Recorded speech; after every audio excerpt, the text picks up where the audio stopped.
Hi, this is Steven Cyrus Sapir, and I'm going to talk about the film The Comeback Trail, a review. I'm lying a little bit, but I'm a producer. That's what I do. And I will have your money in full, I promise you. Come on, I'm not an idiot. You haven't painted the most accurate portrait of our investor. All right! We've been in trouble before. We always find a way out. It's all over the street. You need money.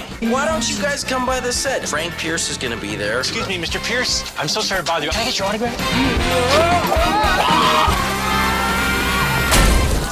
Where to begin? I saw the film The Comeback Trail. Now, I know many of the players in this film. I know George Gallo, I know some of the distributors, some of the actors. They're all great, including Robert De Niro. And I had a tough time with this film.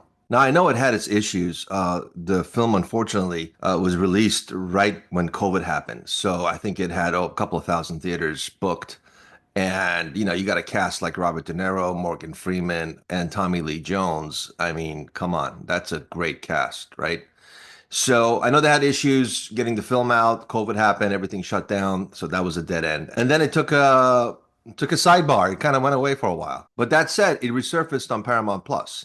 So I finally got a chance to watch the movie. I was a little confused because I know George Gallo is a great writer. I know George Gallo personally as well. He's a good man. He's a good writer. But the film was very lopsided. It didn't make sense. The music was really loud, and I couldn't hear some of the dialogue and some of the stuff that was going on. The way it was shot, or the way it was edited, mind you, it was not balanced. Some handheld, some handshake, some POVs.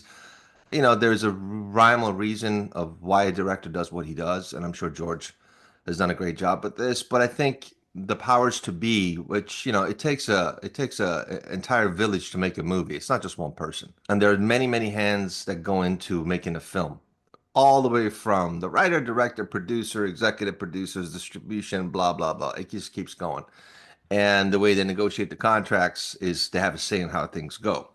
Well, this is very evident in this movie because there's a lot of lopsided, uneven pieces to this movie. I was thinking about it when I was watching. I'm like, this could be really funny.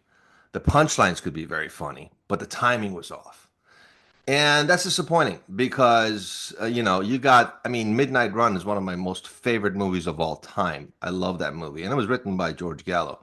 And De Niro was in it as well. Obviously, it was his movie. So you're hoping to see something that is, in that realm, that kind of iconic film that just keeps living. That's not so much with this movie. But the reason I wanted to talk about this movie, it wasn't just because to give a review about the movie. It was more about the essence on how films are made.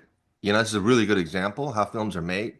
And sometimes you have reviewers out there, even really high profile reviewers, who they are like these professional tradesmen sort of say about film, and they make comments about the movie is this, the movie is that, and they blame it all on the writer or they blame it all on the director or they blame it all on oh, the actors could have done better, or whatnot, right? Well, they are miscalculating the fact, and this movie is the perfect example, that there are so many hands into making this movie and releasing it. Now, with this specific example, you have a film that is, pretty much a slam dunk. It's a comedy. It talks about film. It's nostalgia. I know George has got a great wit about what he does as a comedy writer specifically. And, the punches go miss. It's like, you get De Niro gets kicked by a horse. He stands behind a horse. Now, the idea of it is funny, but the execution wasn't funny. We're like, what? What just happened? So this happens a lot in independent filmmaking. And the reason for that is it's not, even in the studio world, right? This could go sideways. There are movies that don't have any stars, don't have any, big names attached, and they're made with heart and soul, and they're great movies because they touch on the human condition, and you go along for the ride with the characters. Now, I have to say the only actor that stood out to me was Tommy Lee Jones. He was great in this movie. He was in his own realm. He did his own thing, and it didn't seem like he was playing with the gags. He was just doing his thing as an actor, and it shows. It's very clear that Tommy Lee Jones is a step above everybody else. And I love Robert De Niro, the most respect for the man. He did my movie as well. You know, he's an icon. But this one, I don't think it's, the actor only has certain control about what they do.